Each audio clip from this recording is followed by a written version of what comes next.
جانے مسائل تو علماء سے پوچھیں، یہ حکم مبین ہم کو رب سے ملا ہے۔ الحمدللہ رب العالمین والصلاة والسلام علی سید المرسلین، اما بعد فاعوذ باللہ من الشیطان الرجیم، بسم اللہ الرحمن الرحیم۔ الصلاة والسلام علیکہ یا رسول اللہ وعلی آلک واصحابک یا حبیب اللہ۔ الصلاة والسلام علیکہ یا نبی اللہ وعلی آلک واصحابک یا نور اللہ۔ مدنی چینل کے ناظرین، پروگرام دارالفتہ اہل سنت میں آپ کو خوش آمدید کہتے ہیں۔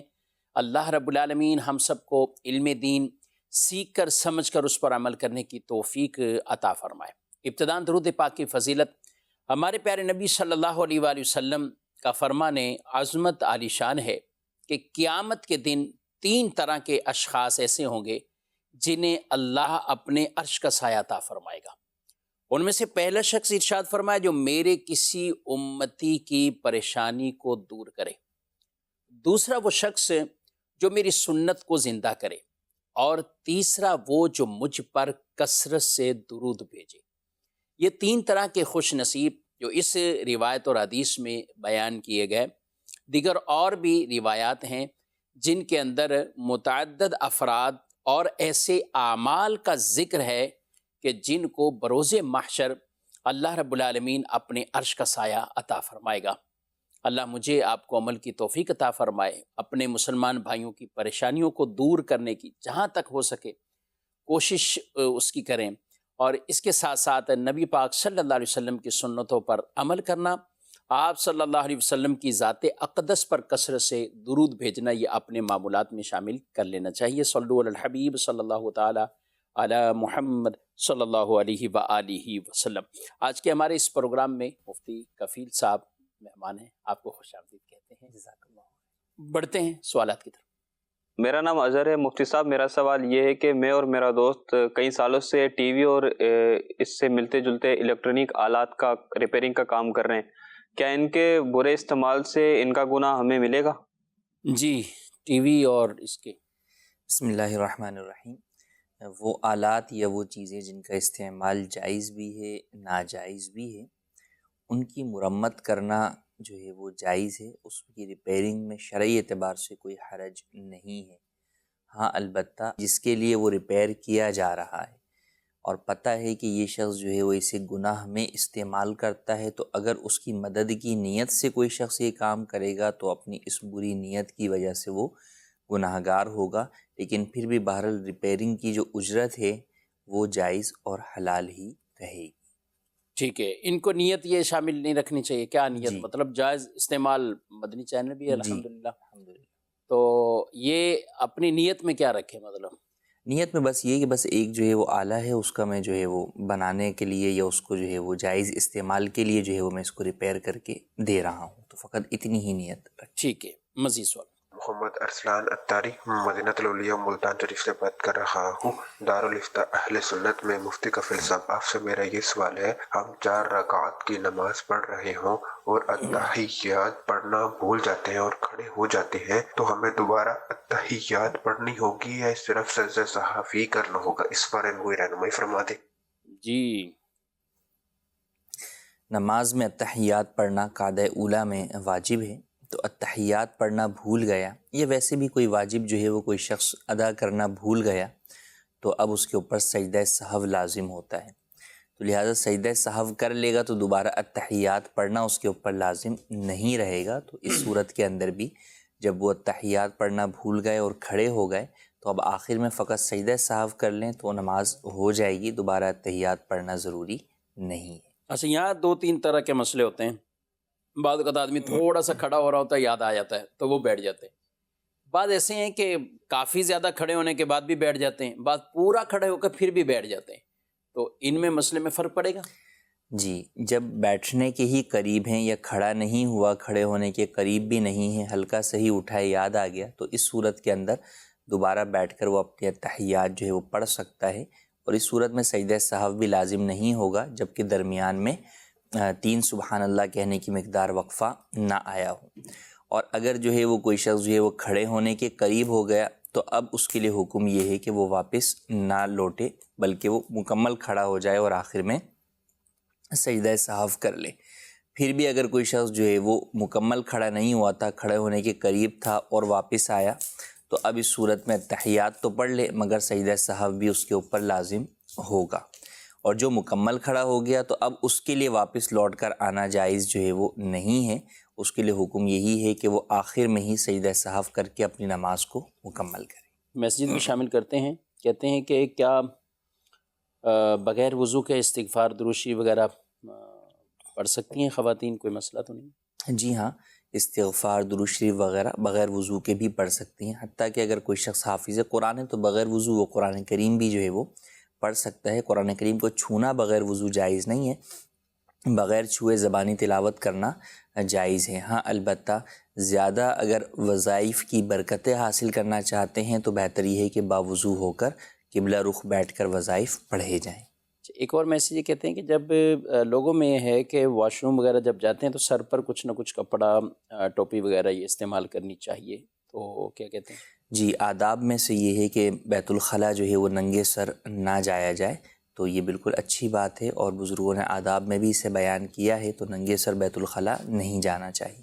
ٹھیک ہے، اور اس کے حوالے سے کوئی گناہ وغیرہ بھی ہوتا ہے کہ نہیں، گناہ نہیں ہے، گناہ گار اس بنیاد پر نہیں قرار پائے گا کوئی شخص۔ ہاں البتہ آداب میں سے یہ ہے کہ ایسا کیا جائے کہ سر ڈھانپ کر ہی جایا جائے۔ ٹھیک ہے، امامہ شریف بھی اگر پہنتے ہیں تو پھر امامہ اتار کے ٹوپی پہن لیں یا کیا کریں؟ امامہ پہن کر بھی جو ہے وہ جایا جا سکتا ہے، امامہ پہن کر جانا بھی جو ہے وہ گناہ نہیں ہے، اور ٹوپی پہن کر بھی جا سکتے ہیں۔ ٹھیک ہے، مزید سوال۔ میرا سوال ہے، کیا کرانہ دکان میں سگریٹ تمباکو کی کچھ جو چیزیں بکتی ہے، کیا ہم مسلمان کیا اس کو بیچ سکتے ہیں؟ یہ ارشاد فرما دیجئے۔ کریانہ دکان ہے تو سب چیزیں یہ لوگ بیچ رہے ہوتے ہیں، جی، تو مسئلہ ہے کچھ؟ مضر صحت ہونے کے اعتبار سے تو نہیں بیچنا چاہیے۔ یقیناً ہم اپنی اولاد کے لیے یہ پسند نہیں کرتے کہ ہماری اولاد جو ہے وہ سگریٹ یا بیڑی جو ہے وہ پیے، تو ہم دوسروں کی اولادوں کو پھر کیوں بیچ رہے ہیں؟ کامل مومن وہ جو دوسروں کے لیے وہ پسند کرے جو اپنے لیے پسند کرتا ہے۔ تو اس پہلو کے اعتبار سے دیکھیں تو نہیں بیچنی چاہیے۔ البتہ جواز کے اعتبار سے اگر ہم کلام کریں تو اگر کسی جگہ پر قانونی اعتبار سے جرم نہ ہو تو وہاں پر یہ سگریٹ یا تمباکو کی چیزیں بیچنا جائز ہے، شرعی اعتبار سے اس کے بیچنے میں جو ہے وہ کوئی گناہ نہیں۔ نارمل جو عام سگریٹ ہو، جس سے تمباکو والی سگریٹ جس سے نشے وغیرہ کا یہ اس طرح کا نہ ہو۔ جی ٹھیک ہے جی، مزید سوال۔ جی، مفتی صاحب سے یہ سنا ہے کہ ہمارے امام صاحب درس قرآن دے رہے تھے، اس میں سجدہ کی آیت آئی گئی، اس کا ترجمہ تفسیر ہوا، تو یہ سارے مقتدی جو سن رہے تھے کیا سب پر سجدہ تلاوت لازم ہوگا یا نہیں، یہ کرنا ہے بس؟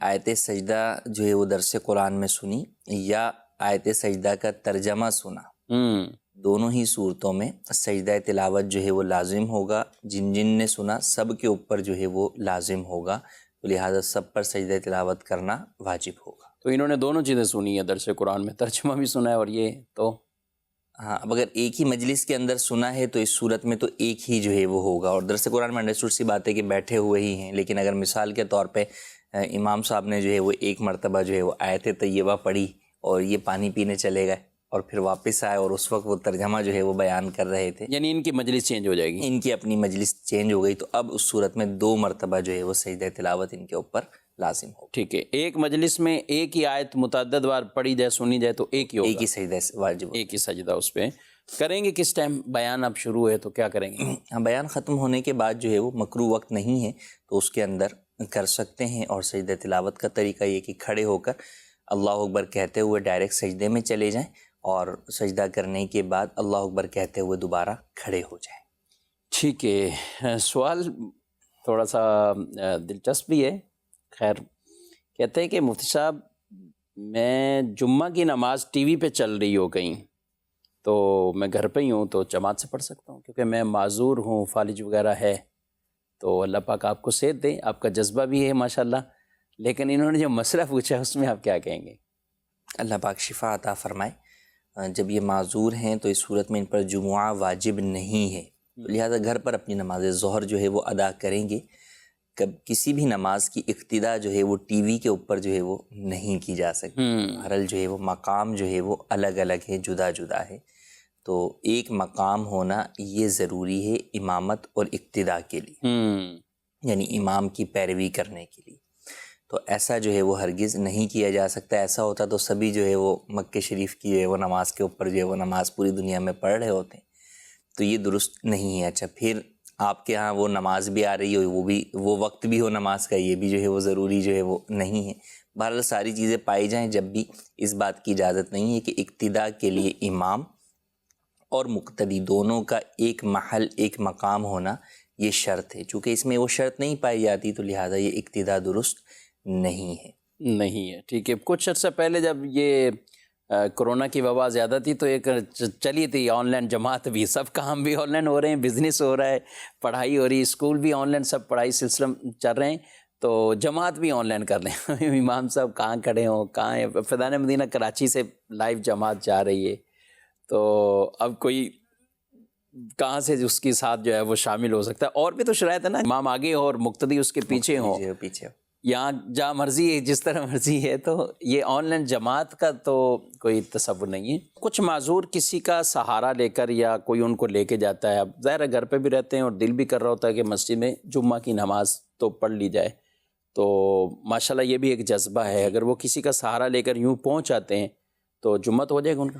جمعہ واجب نہیں سے مراد یہ کہ جمعہ جو ہے وہ اگر نہ پڑھیں تو گناہگار نہیں ہے. اس کا یہ مطلب نہیں کہ پڑھنا جائز نہیں ہے، پڑھ سکتے ہیں. جیسے مسافر شرعی ہوتا ہے، کسی شہر کے اندر وہ جاتا ہے، مسافر شرعی ہے، تو اس پر جمعہ واجب نہیں ہے، لیکن اگر پڑھے گا تو گناہ تھوڑی ملے گا. اس کی نماز جمعہ ہی ادا ہوگی اور اس پر نماز ظہر لازم نہیں ہوگی. تو یہی حکم دیگر مریضوں کے لیے بھی ہے. بلکہ کوشش کرنی چاہیے کہ جمعہ ہفتے میں ایک دن جو ہے وہ اہتمام کرنا ہے، تو لہٰذا کسی کا سہارا لے کر، کسی کو کہہ کر، اور ایسے لوگ جو ہے وہ مل جاتے ہیں. اگر گھر میں نہ بھی ہو تو اہل محلہ بھی ایسے لوگوں کی جو ہے وہ مدد کرتے ہیں. تو بہرحال کوشش یہ کرنی چاہیے کہ جس طرح ممکن ہو وہ نماز جمعہ کی ادائیگی کے لیے مسجد میں حاضر ہوں. ٹھیک ہے. ایک سوال ہے، کہتے ہیں کہ اگر گھر والے گانے سنتے ہیں اور سمجھتے بھی نہ ہوں، کیسے سمجھایا جائے؟ اللہ پاک سے دعا بھی کی جائے، اور جو گانے باجے کی وعیدات ہیں احادیث طیبہ کے اندر وہ انہیں سنائی جائیں. امیر علیہ سنت کا رسالہ بھی ہے اس پر، گانے باجے کی تباہ کاریوں کے نام سے ایک رسالہ مجھے یاد آ رہا ہے. تو اس رسالے کا جو ہے وہ درس دیں.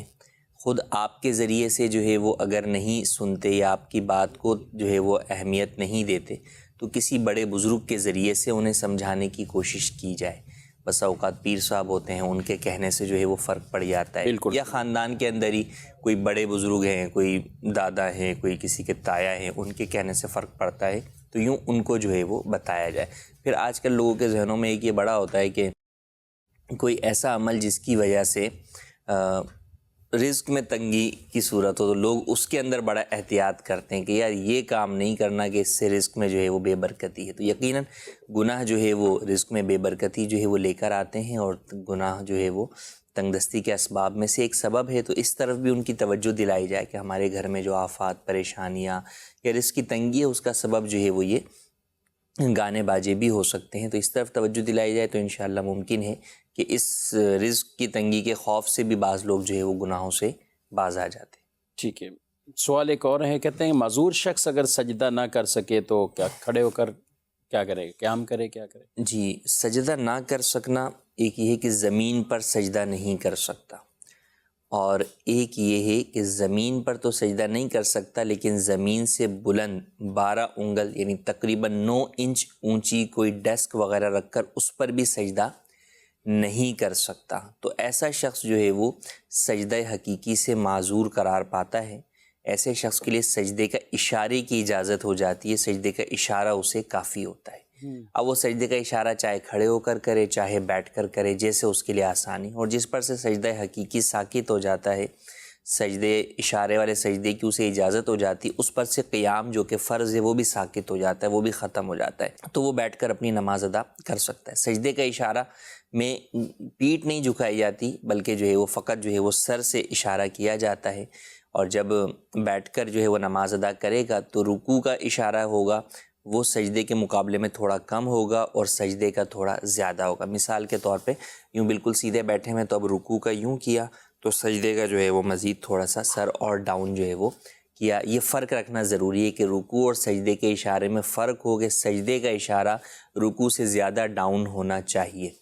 یہ صرف سجدہ صرف سر سے ہوگا یعنی؟ جی.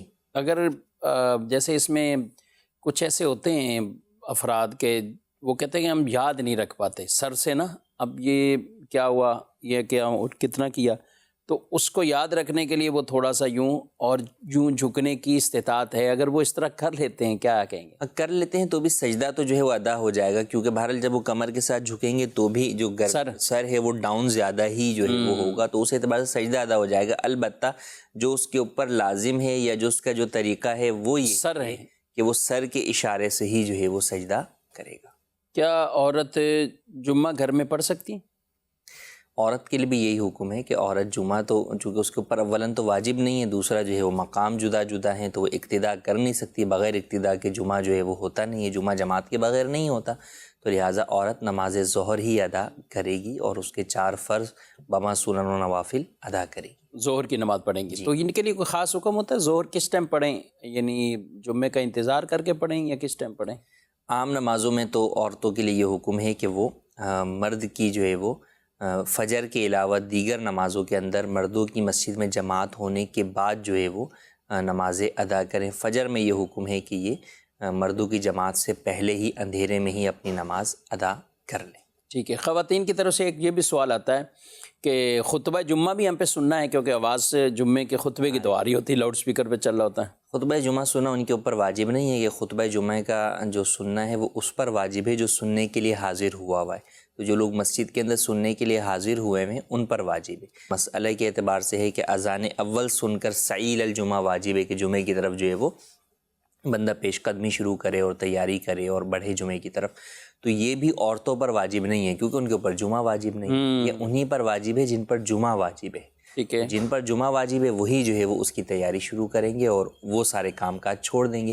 عورتیں اگر جو ہے وہ اس کے بعد بھی اپنا کام کاج جاری رکھی ہوئی ہیں گھر کے تو اس میں کوئی حرج نہیں ہے. ہاں جمعے کی تعظیم کے اعتبار سے بیان کی آواز آ رہی ہے وہ سننے کے اعتبار سے اس کی برکتیں لینے کے اعتبار سے گھر کے اندر بھی خواتین اگر اس بات کا اہتمام کریں بھئی کام کاج چھوڑ کے چلیں بیٹھ جاتے ہیں اور جو سن لیتے ہیں تو یقیناً یہ ضرور اچھی بات ہے اور اس کا ثواب بھی ملے گا. ٹھیک ہے جی. مزید سوال یہ ہے کہ اگر کوئی شخص مغرب کی نماز اور تیسری رکعت میں تشہد پڑھ کر کھڑا ہو جاتا ہے یہ سمجھ کر کہ یہ میری دوسری رکعت، لیکن ابھی پورا کھڑا نہیں ہوا تھا، کھڑے ہونے کے قریب تھا، دوبارہ بیٹھ جاتا ہے، تو ایسی صورت میں اس کے لیے کیا حکم ہے؟ تشہد پڑھ کے سجدہ سہو کرے گا یا بس درود ابراہیم پڑھ کے اور سلام کر لے گا؟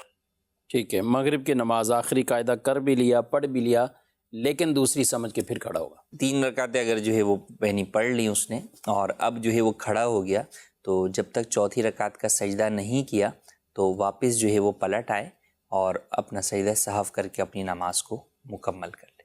سجدہ سہو کرے گا یعنی؟ جی. تو اس کا کیا طریقہ ہوگا؟ آئے گا نیچے تو اب اتحیات تو اس نے پڑھی ہے، دوبارہ ڈائریکٹ جو ہے وہ سجدہ سہو کے سجدے میں چلا جائے گا اور پھر اٹھ کر جو ہے وہ اپنی اتحیات پڑھ کے سلام پھیرے گا. جی. مزید سوال. کوئی مذاقاً نماز پڑھنے کے لیے جانے والے کو کہہ دے کہ میری بھی 2 رکعت نماز پڑھ کر آ جائیے گا، اس طرح سے کہنا کیسا؟ استغفر اللہ. کچھ ایسے ہیں جو معاذ اللہ ساتھ ساتھ نمازوں کا جو ہے وہ مذاق بھی اڑاتے ہیں اور نمازیوں کا بھی مذاق اڑاتے ہیں. بعض اوقات کوئی دعوت بھی دیتا ہے تو ان کے ساتھ بھی کچھ ایسے کلمات کہہ دیتے ہیں، حالانکہ حوصلہ افزائی کرنی چاہیے، نہ کہ یہ حوصلہ شکنی کریں.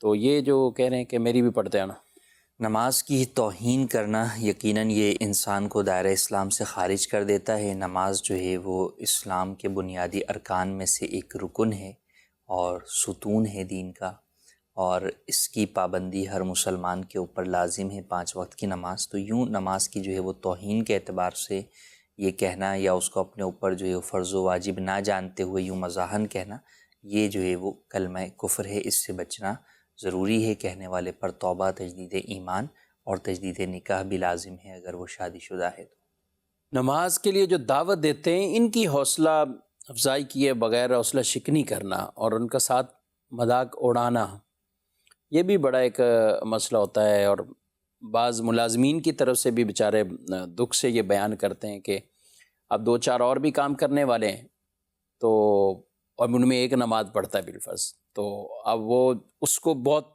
اس پہ جو ہے نا وہ ٹارچر کریں گے، باتیں کریں گے کہ اب کام کا ٹائم ہے، اب یہ نماز پڑھنے چلا جائے گا، اب یہ نماز کے لیے یا دو چیزیں، چلے ٹھیک ہے ہم اس ملازم کو تو سمجھائیں گے اگر وہ بلا وجہ کام میں دیر لگاتا ہے، کام میں سستی کرتا ہے، ڈیوٹی ٹائم ہے، ڈیوٹی ٹائم کے اندر وہ جتنی نماز پڑھنے کا اس کو وقت ہے، ٹھیک ہے سنت موقدہ بھی پڑھے، نماز جا کے فرض بھی ادا کرے، جماعت سے پڑھے، لیکن ایکسٹرا ٹائم نہ لگائے، وہاں بالکل نہ بیٹھے، وہ آ جائے۔ اور ایسے افراد کا کیا کہیں گے آپ جو دوسرے اس کے بارے میں یہ کہتے ہیں اور اس کو اس کی چھیڑ بنا لیتے ہیں کہ بس اب اس نے نماز پڑھنے چلے جانا ہے اور یہ کام چھوڑ جائے گا؟ کسی کے دین کے عمل پر مذاق اڑانے کو اگر ہم دیکھیں تو یہ مسلمانوں کا طریقہ نہیں رہا، یہ تو کفار کا جو ہے وہ طریقہ تھا کہ کفار جو ہے وہ مسلمانوں کو ان کے دینی اعمال کے اوپر جو ہے وہ ان کو چھیڑتے تھے یا انہیں جو ہے وہ تنگ کرتے تھے۔ تو مسلمان کو تو ایسا ہرگز نہیں کرنا چاہیے، اور کئی صورتوں کے اندر اگر خدا نہ خواستہ دین یا نماز یا اس طرح کوئی بھی دینی عمل کی توہین کی صورت نکلے گی تو خود اپنا ایمان جو ہے وہ خطرے میں پڑ سکتا ہے۔ تو ایسا ہرگز نہیں کرنا چاہیے۔ کیا پتہ اس فرد کی اس دینی نیک عمل کی وجہ سے آپ کے کام میں برکت ہو رہی ہو، آپ کے رزق میں برکت ہو رہی ہو، یا کتنی مصیبتیں آپ پر پڑ سکتی تھی جو اس کے اس عمل کی وجہ سے دور ہو رہی ہیں۔ تو انسان کو پتہ نہیں ہوتا، بس اوقات وہ کسی چیز کو اپنے لیے جو ہے وہ بوجھ سمجھ رہا ہوتا ہے، در حقیقت وہی چیز جو ہے وہ اس کے لیے گویا کہ جو ہے سہولت کا سبب بنی ہوئی ہوتی ہے۔ تو ایسا ہرگز نہیں کرنا چاہیے کہ اگر کوئی شخص جو ہے وہ کوئی غلط عمل کر بھی رہا ہے، جیسا آپ نے کہا کہ جو ہے وہ بھی زیادہ وقت نہ لگائے، جو طے شدہ ٹائم ہے اس کے مطابق ہی نماز پڑھ کر آئے، تو بھی اس کو نماز کے اعتبار سے نہ ٹوکا جائے یا نماز کو برا بھلا نہ کہا جائے یا اس کی نماز کو بنیاد نہ بنایا جائے۔ وہ اس کا عمل ہے، اس کو دوسرے اعتبار سے سمجھایا جائے کہ یار آپ جو ہے وہ جلد آیا کریں، ٹائم کے مطابق آیا کریں، یا اس سے وجہ پوچھ لی جائے کہ یار آپ کیوں لیٹ ہو جاتے ہیں، اس کی کیا وجہ، ممکن ہے اس کا کوئی ایسا جو ہے وہ شرعی عذر ہو جس کی وجہ سے وہ اس معاملے کے اندر جو ہے وہ تاخیر کا شکار ہو جاتا ہو۔ تو یوں کوئی بھی شخص دیکھے گا تو وہ دیکھنے والا تو یہی سمجھے گا کہ یار یہ نماز کو جو ہے وہ برا بھلا کہہ رہے ہیں یا اس کے نیک عمل کو جو ہے وہ برا بھلا کہہ رہے ہیں۔ ممکن ہے اس کے پیچھے کوئی اور وجہ ہو۔ تو اولاً ایسا کوئی بھی ہمیں عمل نہیں کرنا چاہیے۔ اسی لیے کہا کہ اگر مثال کے طور پہ کسی بھی قاری صاحب ہے یا کوئی دینی شخص ہے، اس سے اگر کوئی گناہ ہو جائے تو اس کے گناہ کو اس کے دین یا اس کی قاری صاحب ہونے یا اس کے داڑھی کی طرف منسوب نہ کریں، کیونکہ بہرحال وہ بھی انسان ہے اور بطور انسان غلطی اس سے بھی ہو سکتی ہے۔ لیکن جب آپ ان چیزوں کے ساتھ جوڑیں گے تو گویا کہ آپ اپنے عمل یا اپنے قول کے ذریعے سے لوگوں کے دلوں میں اس منصب دینی کی نفرت جو ہے وہ پیدا کر رہے ہیں، اور یہ بہت بری چیز ہے۔ اور یہ ہے بالکل صحیح پوائنٹ کی طرف آپ نے توجہ دلائی۔ مارکیٹوں میں ہو، کہیں بھی ہو، بسوں میں، اگر کوئی داڑھی والے سے تو اس کو ڈائریکٹ تو داڑھی والا ہے، ملا ہے، اور پھر ملا ہو کے یہ کام کر رہا ہے، یعنی ان چیزوں کو اس کو اس طرح کا نماز پڑھنے والا ہے تو نماز کی طرف اس کی نسبت کر دیں گے، اس کے برے کام کی۔ تو بھی کوئی بھی غلطی کسی سے بھی ہو جائے لیکن اس میں دینی چیز کیوں عمل دخل اس کو کیا جاتا ہے، اور اس کو اٹھایا بھی بہت جاتا ہے۔ جی اب کسی مولانا کے بالخصوص کسی امام مسجد کے ہو گئے، کوئی ایسا معاملہ ہو گیا، معاشرے کے اندر پتہ نہیں کتنے معاملات ہو رہے ہوتے ہیں جی، اور اس کے اوپر کوئی اتنا خاص نہیں ہوتا، لیکن اس کے لیے دینی طبقے کی ہر طرف ہو۔ جی، تو ایسا کرنے والوں کو یہ بس غور کرنا چاہیے کہ وہ کس بات کو ٹارگٹ کر رہے ہیں۔ آیا انہیں دین سے چڑ ہے خدا نہ خواستہ؟ تو دین سے مسلمان کو تو چڑ ہو نہیں سکتی۔ جس کو دین سے چڑ ہوگی تو مسلمان کب رہے گا؟ تو آپ یہ سوچ لیجئے کہ آپ ٹارگٹ کس چیز کو کر رہے ہیں، آپ کے الفاظ کس چیز کی عکاسی کر رہے ہیں۔ کہیں آپ کے الفاظ جو ہے وہ دیندار طبقے کو ٹارگٹ کرتے ہوئے اس سے تو لوگوں میں برا کرنے کے لیے کام نہیں کر رہے۔ اگر ایسا ہے تو یقیناً آپ بہت جو ہے وہ غلطی پر ہیں، اور آپ کا یہ عمل جو ہے وہ کئی لوگوں کے لیے شاید دین سے متنفر ہونے کا سبب بن جائے، تو یہ آپ کے لیے گناہ جاریہ کی صورت جو ہے وہ بن سکتی ہے۔ تو لہٰذا علماء ہوں یا دینی طبقہ ہو یا ایون داڑھی والا بھی ہو، دینی شخص نہیں بھی داڑھی رکھی ہوئی ہے تو داڑھی رکھنا مسلمان پر واجب ہے، بطور مسلمان اس کے اوپر واجب ہے۔ تو مسلمان تو آپ بھی ہیں بغیر داڑھی والے، اور داڑھی والا بھی مسلمان ہے۔ تو اگر کوئی غلطی بغیر داڑھی والا کرتا ہے تو اسے آپ اتنا نہیں کہتے جتنا داڑھی والے کو کہتے ہیں، گویا اس عمل کے ذریعے سے یا اس تان و تشنی کے ذریعے سے آپ لوگوں کو داڑھی سے دور کر رہے ہیں کہ یار داڑھی میں رکھوں گا تو پھر ان ساری چیزوں سے بھی بچنا ہوگا ورنہ تو زمانہ مجھے جو ہے وہ مار دے گا. اور اسی لیے کئی لوگ داڑھی نہیں رکھتے کہ یار جو ہے وہ داڑھی رکھیں گے تو پھر ہر چیز کے اندر جواب دہ ہونا پڑے گا. جواب دہ تو آج بھی آپ ہیں, آپ بھی ہیں, صحیح بات. دنیا میں نہیں ہے تو لیکن اللہ کے پاس تو ہیں جواب دہ. تو لوگ دنیا کے لوگوں کے تانوں سے بچنے کے لیے بہت سارے اعمال نہیں کرتے, ورنہ اصولی اعتبار سے تو ہر شخص ہی جواب دہ ہے. تو لہٰذا اس بات کا خاص خیال رکھنا چاہیے کہ ہمیں اپنے کسی بھی گفتگو کے ذریعے, کلام کے ذریعے سے یا اپنے عمل کے ذریعے سے لوگوں کو دین یا دیندار لوگوں سے متنفر نہیں کرنا چاہیے. ٹھیک ہے, کچھ میسیج بھی شامل کرتے ہیں. کہتے ہیں لوڈو کھیلنا کیسا ہے؟ کھیل کی اگر ہم بات کریں تو اللہ پاک نے قرآن مجید میں بھی ارشاد فرمایا کہ یہ جو زندگی ہے یہ لہو و لعب کے لیے جو ہے وہ نہیں بنائی گئی. انسان کی زندگی کا مقصد بھی رب تعالیٰ کی عبادت ہے. اسلام جو ہے وہ لہو و لعب کی پذیرائی جو ہے وہ نہیں کرتا, بلکہ حدیث پاک میں فرمایا چند کھیلوں کے علاوہ سارے کھیل باطل ہیں. ہاں البتہ کسی جائز مقصد کے لیے کوئی جو ہے وہ مختصر سی جو ہے وہ ایسی جو ہے وہ کھیل کھیلنا کہ جس کے اندر گناہ کے اندر بھی انسان جو ہے وہ مبتلا نہ ہو, تو اس کی بعض صورتوں میں جو ہے وہ اجازت ہوتی ہے. لیکن ہمارے ہاں جس طریقے سے عمومی طور پر جو کھیل رواج پائے جاتے ہیں وہ سب سے پہلے تو کسی جائز مقصد کے لیے نہیں ہوتے, وہ کھیل کے لیے ہی ہوتے ہیں. کھیل برائے کھیل ہی ہوتا ہے, اور اس میں انہماک کا یہ عالم ہوتا ہے کہ لوڈو کھیلنے والے ہوں یا کیرم کھیلنے والے یا اسنوکر کھیلنے والے, جو بھی کھیل ہیں, یا ویڈیو گیمز والی ہم بات کریں, کرکٹ کھیلنے والے ہوں یا دیکھنے والے ہوں, تو نہ نمازوں کی پرواہ ہوتی ہے, نہ دیگر فرائض و واجبات کی پرواہ ہوتی ہے. سب چیزیں جو ہے وہ چھوٹ جاتی ہیں اور لوگ انہی میں جو ہے وہ منہمک ہو کر جو ہے وہ رہ جاتے ہیں. اچھا, کوئی ہو سکتا ہے کہے کہ میں تو ایسا نہیں کرتا, آج آپ ایسا نہیں کرتے وہ, لیکن وہی بات ہے جب لت پڑتی ہے نا, جب نشہ کرنے والا نشہ کرتا ہے تو ابتدا میں وہ یہی کہتا ہے کہ میں تو تھوڑا سا ہی جو ہے وہ نشہ جو ہے وہ لیتا ہوں. تو نشہ تھوڑا ہوتا ہے, بڑھتا ہے نا, تو بڑھتے جو ہے وہ بڑھتا چلا جاتا. تو یہ بھی حقیقت میں کھیل بھی ایک طریقے کے نشے کی لت کی طرح ہوتا ہے کہ جب انسان اس کے اندر پڑ جاتا ہے تو پھر پڑ جاتا ہے. پھر شروع میں تو چند احتیاطیں کر لیتا ہے, لیکن اس کے بعد وہ ایسا مبتلا ہوتا ہے اس کے اندر کہ وہ تمام چیزوں سے جو ہے وہ عاری ہو جاتا ہے. تو بہرحال لوڈو کھیلنا یا اس طرح دیگر جو بھی کھیل ہیں ان کی اسلام میں اجازت نہیں ہے. ٹھیک ہے, اس میں کچھ لوگ یہ سمجھتے ہیں کہ شاید پیسے لگا کے کھیلنا منع ہے, ویسے نارمل ہم کھیل رہے ہوں تو کھیلتے رہے. تاش بھی لوگ اسی اعتبار سے نا, کئی میں نے سوالات بھی دیکھے کہ ان کے یہی ہوتے ہیں کہ بھئی ہم بغیر جوئے کے تاش کھیل. ہاں, بغیر تاش کا کانسیپٹ لوگوں کے ذہن میں یہ کہ جوا ہے, حالانکہ جوئے کے بغیر بھی تاش کھیلنا جو ہے وہ جائز نہیں ہے. مزید سوال. جب بندہ فوت ہو جاتا ہے تو میت گھر لے آتے ہیں تو اس کو لوگ آتے ہیں تعزیت کے لیے, تو ان کو غسل دینے سے پہلے یا دفنانے سے پہلے ان کے لیے وہ فاتحہ نہیں جو کرتے ہیں, کہتے ہیں کہ فاتحہ کر لیں, کیا میت کو دفنانے سے پہلے فاتحہ کر سکتے ہیں؟ یہ رہنمائی فرما دیں. ٹھیک ہے جی. فاتحہ دعائے مغفرت ہے, دعائے مغفرت یا ایصال ثواب ہے. یہ دونوں ہی کام مرحوم کے لیے پہلے بھی جائز ہیں اور بعد میں بھی جائز ہیں. غسل سے پہلے بھی جائز ہیں, کفن دینے سے پہلے بھی جائز ہیں, کفن دینے کے بعد بھی جائز ہیں, تدفین سے پہلے بھی جائز ہیں اور تدفین کے بعد بھی جائز ہیں. تو اس میں شرعی اعتبار سے کوئی حرج نہیں ہے. لوگوں نے اپنے طور پر یہ بنایا ہوا ہے کہ اس ٹائم دینی ہے, اس ٹائم نہیں دینی ہے, اس کا یہ طریقہ اور یہ وقت ہے, تو ایسا نہیں ہے. اسی طرح بس اوقات لوگ 40ویں یا تیجے کے اندر بھی جو ہے وہ لڑائی ہو جاتی ہے اس بات کے اوپر کہ نہیں جناب جو ہے وہ مغرب کے بعد انتقال ہوا تھا تو تیسرا دن فلاں بنے گا, دوسرے کہتے ہیں نہیں جناب یہ دن آج کا ہے تو تیسرا دن یہی ہوگا, اس سے 1 منٹ آگے پیچھے نہیں ہو سکتے. اسی طرح 40ویں کا تو اکثر فون آتا ہے کسی نہ کسی کا کہ بھائی اتوار ہے تو ہم چاہ رہے ہیں کہ مثال کے طور پہ 39ویں دن جو ہے وہ کر لیں, یا جو ہے وہ اگلا اتوار 42ویں دن پڑ رہا ہے تو ہم اس دن کر لیں. تو نہیں, بہن بھائیوں میں جھگڑا ہو گیا کہ نہیں ایسا ہو ہی نہیں سکتا. تو ان سب چیزوں میں یہ بات یاد رکھنی چاہیے کہ یہ ایام لوگوں کی جو ہے وہ آسانی کے لیے معین کیے جاتے ہیں. تو شرعی اعتبار سے یہ کوئی اس طرح فرض و واجب نہیں ہے کہ آپ اس کا ایک بھی دن جو ہے وہ آگے پیچھے نہیں کر سکتے, بالکل یہ کر سکتے ہیں. تو اسی طریقے سے فاتحہ اور ایصال ثواب کے لیے بھی جو اپنے طور پہ لوگوں نے متعین کیا ہوا ہے کہ بھئی اس وقت فاتحہ نہیں کر سکتے, تو ایسا نہیں ہے, کسی بھی وقت کوئی فاتحہ اور ایصال ثواب کر سکتے.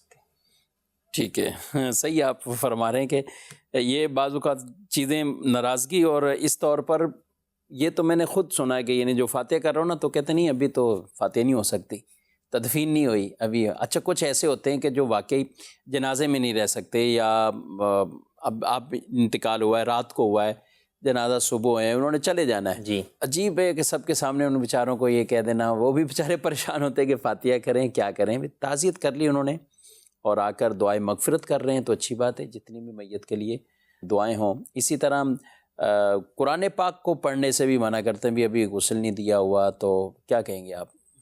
قرآن پاک پڑھنے کے حوالے سے کہ اگر میت جہاں پر موجود ہے وہاں پر قرآن پاک پڑھنے کے حوالے سے کلام ہو رہا ہے، تو اگر میت ڈھکی ہوئی ہے، اس کے اوپر کپڑا وغیرہ جو ہے وہ ڈلا ہوا ہے، تو وہاں پر بھی قرآن کریم کی تلاوت کی جا سکتی ہے، جبکہ کوئی نجاست وغیرہ جو ہے وہ نہ نکل رہی ہو.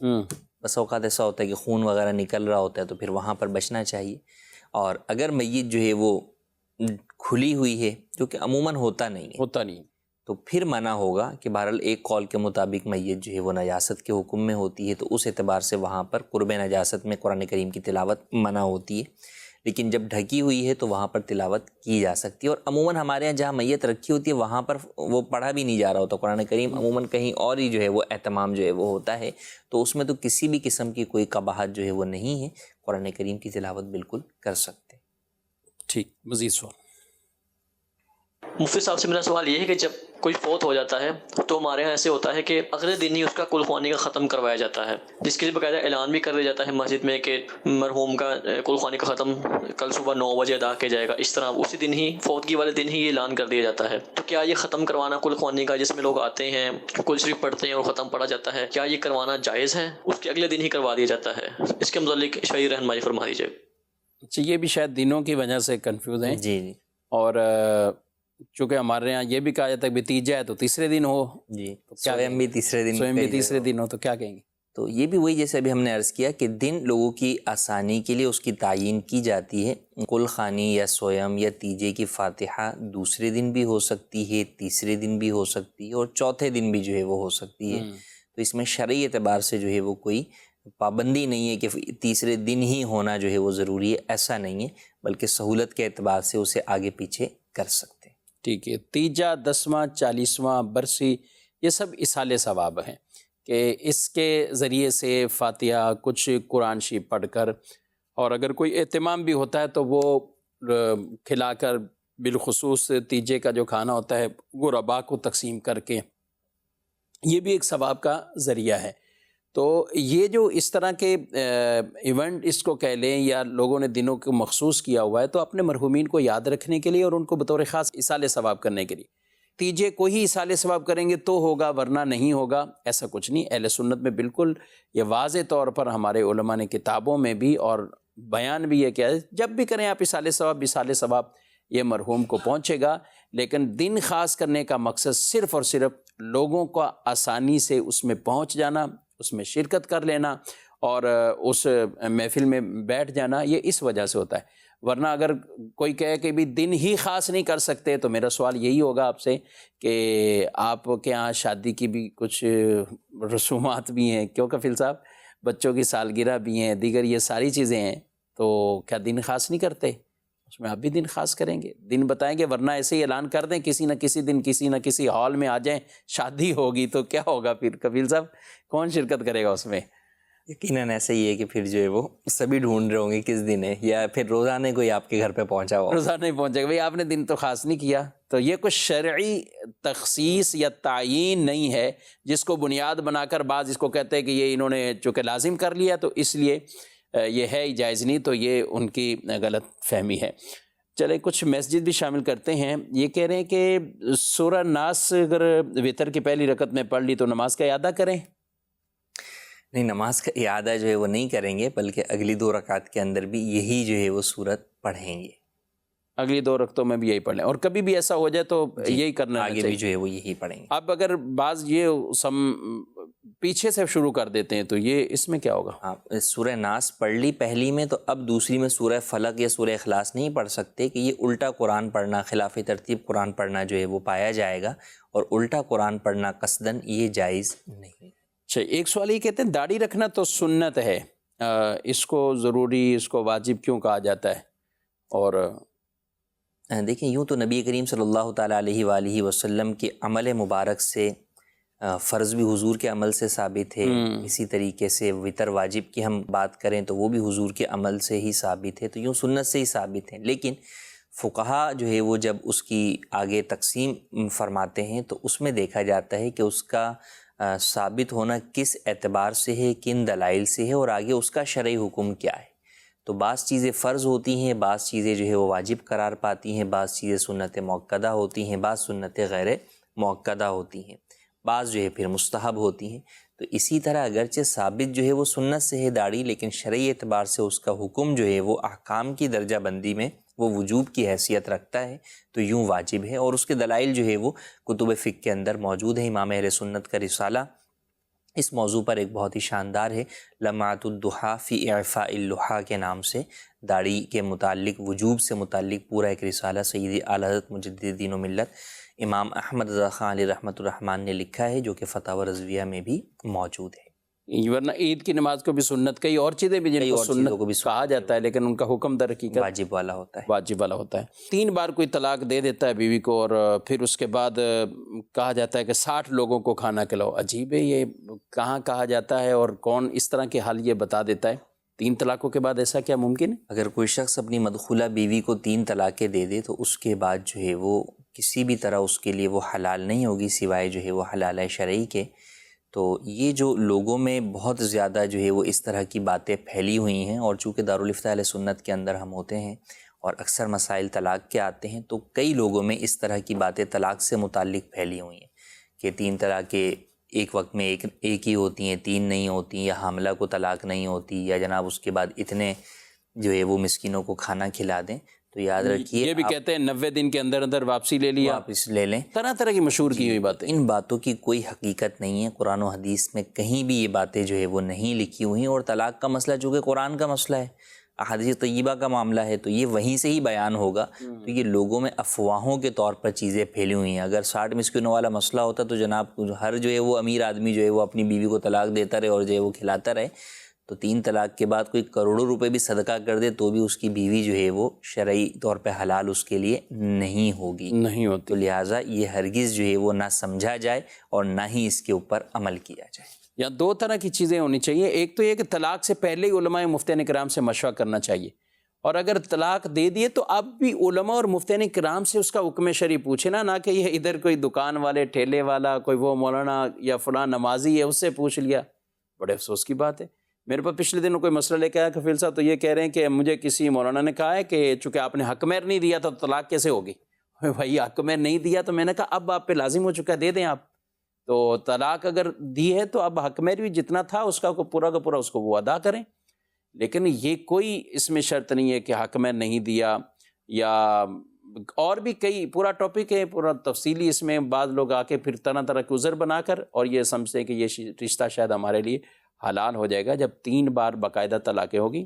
ابھی بھی میں آپ سے یہی کہوں گا کہ کسی کی 3 طلاقیں ہوئی بھی ہوں تو آپ اس کو علماء سے کنفرم کریں، مفتیان کرام سے پوچھیں۔ اگر آپ کے علاقے میں، آپ کے شہر میں دارالفتہ اہل سنت کی کوئی شاخ ہے باقاعدہ، تو آپ وہاں چلے جائیں۔ باب المدینہ کراچی میں الحمدللہ 5 دارالفتہ اہل سنت ہیں، اس طرح حیدرآباد میں بھی ہیں، راول پنڈی میں بھی ہیں، گجرانوالہ بھی ہے، لاہور میں بھی ہیں، فیصل آباد بھی، سرگودا، یہ بڑے بڑے شہروں میں، ملتان شریف میں، یہ پاکستان کے اندر ہمارے دارالفتہ اہل سنت کی باقاعدہ جو ہے وہ شاخیں موجود ہیں۔ آپ وہاں چلے جائیں، اس کا فتویٰ حاصل کریں، یا کم از کم آپ فون پر رہنمائی حاصل کر لیں۔ لیکن ایسا بالکل نہیں کرنا چاہیے، کیونکہ کسی سے عام طور پہ یوں پوچھ کر یا کچھ صدقہ کر کے کہا کہ یہ رشتہ دوبارہ ہمارے لیے ٹھیک ہو گیا، تو یہ ہرگز درست نہیں ہے۔ پھر بھی جس کے ساتھ معاملہ درپیش ہے وہ اپنے الفاظ، کلمات وہ بتا کر باقاعدہ رہنمائی حاصل کریں۔